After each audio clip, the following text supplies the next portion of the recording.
j'ai oublié une dernière nouveauté et pas des moindres en plus, c'est que le DPE est devenu opposable en 2021.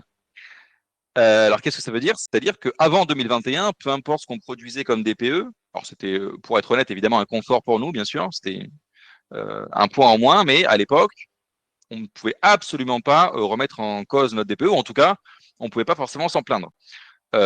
Aujourd'hui, c'est plus du tout le cas. Depuis 2021, notre DPE est opposable et donc il peut porter préjudice à quelqu'un et ce préjudice peut du coup demander indemnité. Euh, Qu'est-ce qui est opposable dans le DPE? Absolument tout. Voilà. Chaque mesure qui sont prises, des murs, des fenêtres, la surface du DPE, la note évidemment, et tout ce qu'on y renseigne dedans. Est-ce que le mur est isolé, pas isolé, etc. Donc absolument tout aujourd'hui dans le DPE est opposable.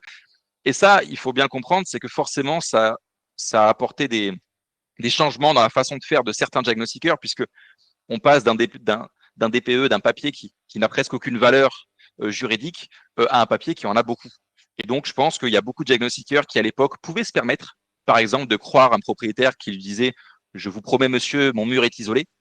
Bah, aujourd'hui, quand un propriétaire nous dit je vous promets, monsieur, mon mur est isolé, on n'a évidemment pas le droit de le croire. C'est pas comme ça que ça fonctionne. On est obligé d'apporter une preuve à ça. Donc, ça a changé pas mal de choses aussi, cette notion d'opposabilité du DPE.